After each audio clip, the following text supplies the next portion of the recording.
لبيك اللهم لبيك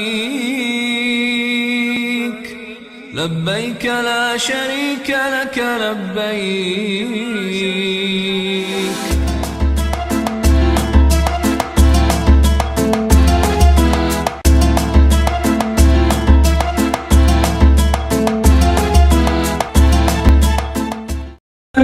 Assalamualaikum warahmatullahi wabarakatuh. Pemirsa Inmas TV dimanapun Anda berada, jumpa lagi bersama saya Miftahul Jannah dalam talk show layanan haji yang terus mengupdate informasi terkini terkait penyelenggaraan ibadah haji di Provinsi Sumatera Selatan.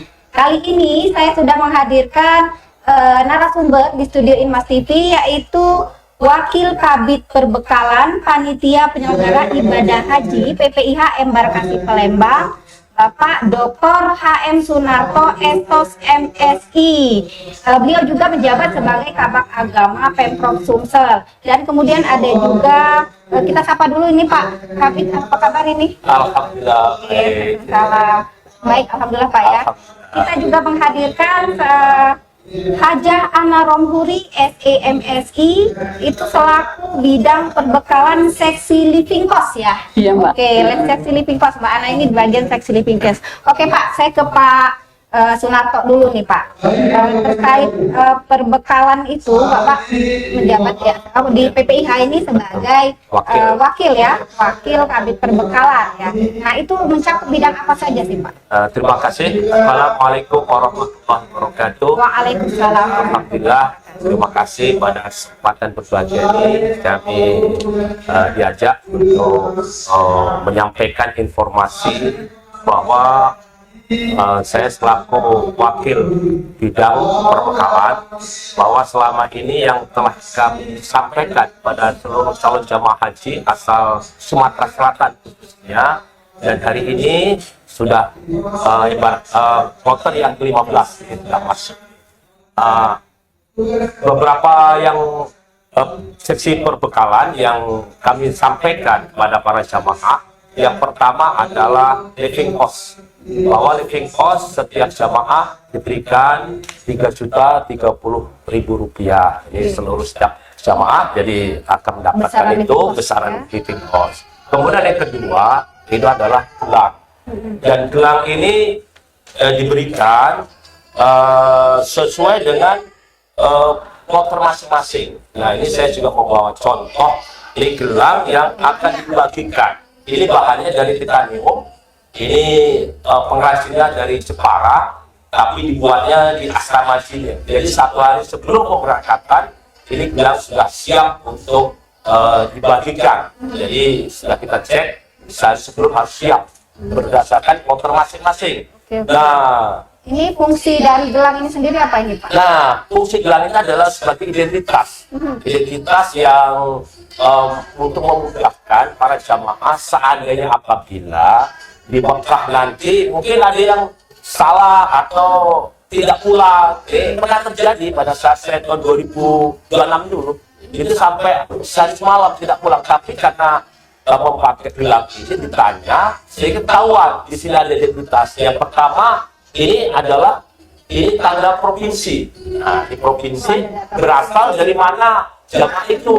Nah, kemudian ya dalam Bank Indonesia bahwa ini dari Indonesia, dalam tahu Indonesia. Nah, kemudian di sini ada embarkasi.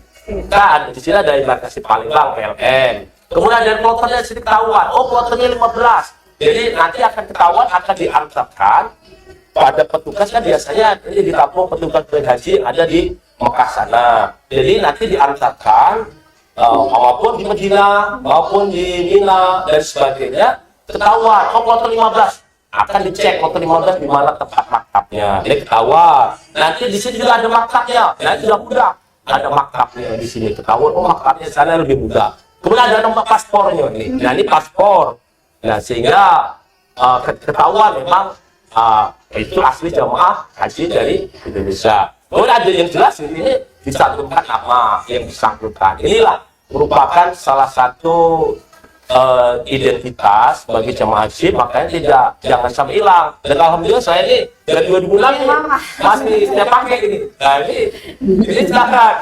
susah mendapatkan haji ini 2006. Apalagi waktu saya itu saya haji akbar 2006. Masih dipakai di Pak ya Iya, sampai sekarang. saya ini karena saya mendapatkannya, jadi harus kita pelihara. Mudah-mudahan para jamaah juga masih bisa membeli ini juga ini. Oke Pak, ini tadi gelang ini seperti KTP ya, karena identitas bagi jemaah tapi untuk di Arab Saudi. Iya, betul. Jadi untuk bisa memantau jemaah kita yang ada di Arab Saudi nanti. Betul. Kemudian kalau ini ketika jemaah nih Pak sampai di asrama haji, ini kan proses pembagian gelang diberikan Betul. kepada jemaah. Nah itu prosesnya bagaimana itu? Betul, terima kasih Pak. Jadi proses gelang ini setelah jamaah haji masuk asrama haji, setelah nanti duduk berdasarkan rombongan masing-masing, ada rombongan 1, 2, 3 sampai 8 sesuai dengan tempat rombongan masing-masing. Nanti kan setelah pembagian intensif daripada ketua regu atau ketua rombongan, dan ketua regu saya sampaikan intensif tadi, saya sampaikan bahwa setiap ketua regu ada pembagian yaitu 750 intensifnya, kemudian karom itu 1.250.000, dan saya pernah jadi karom, jadi enak sudah jadi karom. Nah, sudah dapat uang, dapat prioritas dulu. Nah sebenarnya tergantung gitu. Nah setelah itu baru nanti dibagi, diserahkan pada ketua rombongan masing-masing. Nah, ketua rombongan akan menyerahkan pada ketua regu masing-masing sehingga akan lebih mudah. Jadi ketua regu kan cuma 10, diserahkan pada jamaahnya. Nah, Jadi itu. diberikan kepada karu. Kadu, jadi karu membagikan pada jamaah. Gitu. Oke, baik. Begini Pak Sunarto, terkait dengan layanan ramah lansia.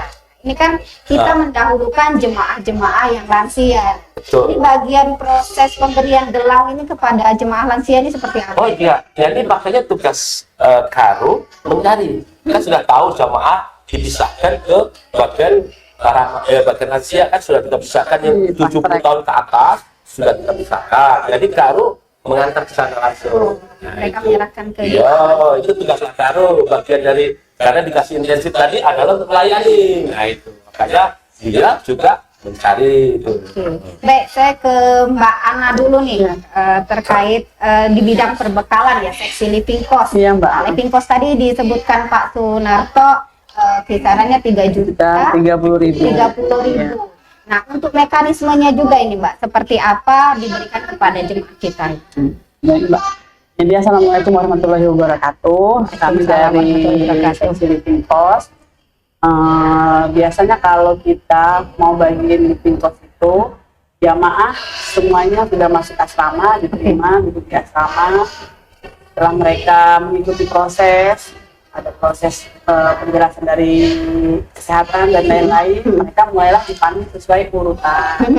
Jadi mereka ke depan, ke meja, dari pertama meja konsumsi, meja paspor, terus ke meja living cost. Nah, di sana mereka tanda tangan aplikasi, sertifikat 30.000, kemudian kita kasih dana tersebut dalam bentuk rupiah.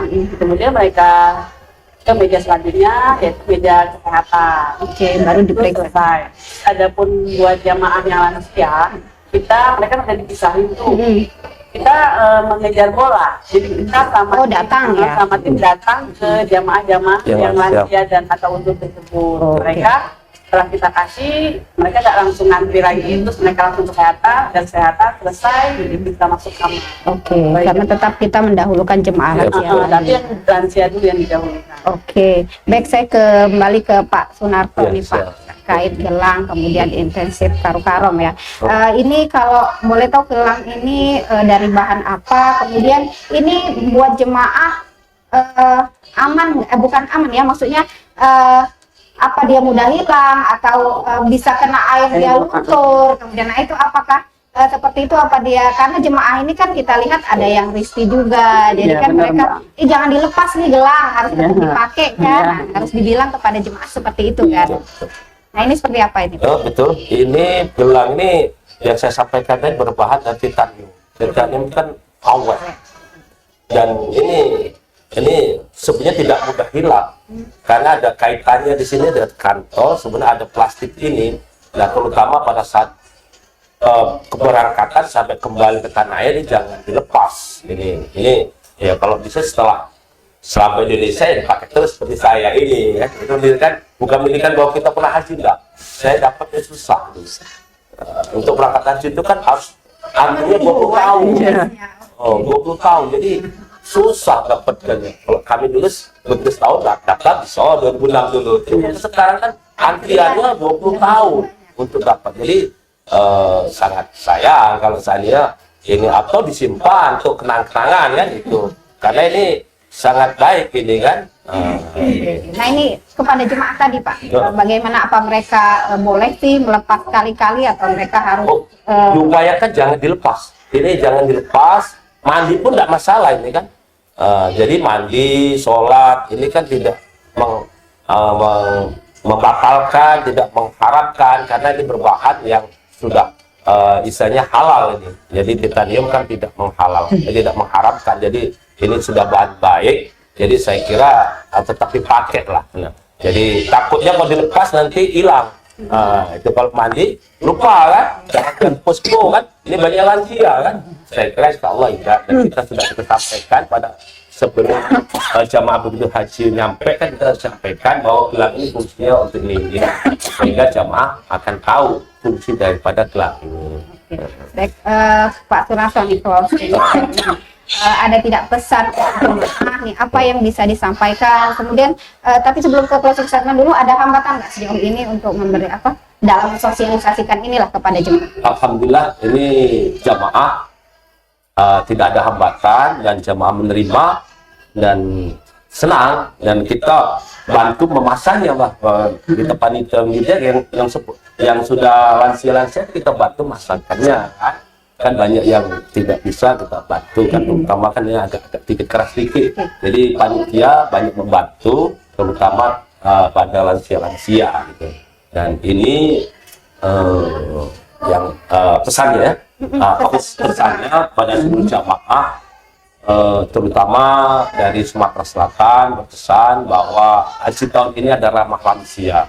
Kita mengharapkan pada seluruh para panitia atau petugas mohon ditugas dengan hati. Kalau dengan hati itu insya Allah akan lebih enak, insya Allah akan diridhai Allah, dan insya Allah enjoy dan diprioritaskan ada lansia.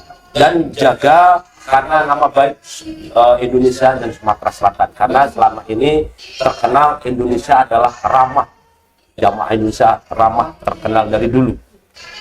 Kemudian juga karena kondisi saat ini di Saudi Arabia ini cukup panas, jadi diharapkan jangan lupa sering banyak minum. Upayakan minumlah banyak, minum air Zam-Zam. Kan air Zam-Zam gratis di sana. Kalau bisa jangan yang dingin, air Zam-Zam yang asli. Kalau dingin sudah ada campuran es, jadi kalau bisa banyak. Kalau saya itu hampir selalu minum air Zam-Zam. Teman wudhu juga air Zam-Zam tidak masalah sebetulnya. Kan banyak di sana. Ketempatan, jangan kemudian makan, pola makan harus jangan diabaikan, karena harus jaga kondisi, terutama menjelang wukuf. Ini harus betul-betul jangan dipaksakan untuk ibadah yang tidak perlu. Jadi untuk jaga kesehatan, terutama menghadapi wukuf, itu karena puncaknya haji. Wukuf itulah, maka jamaah haji harus jangan memaksakan untuk ibadah-ibadah yang tidak terlalu diperlukan. Saya kira itu, mudah-mudahan kami doakan kembali ke tanah air, terutama dari jamaah Sumatera Selatan dalam keadaan sehat, kembali berangkat itu dan kembali sama jumlahnya.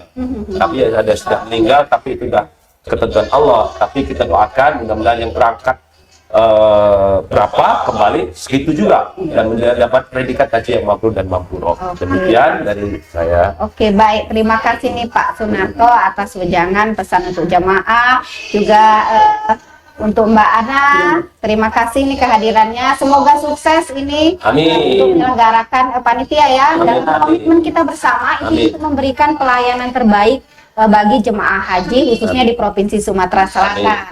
Oke, karena komitmen kita bersama. Terima kasih ini kehadirannya atas di studio Inmas TV.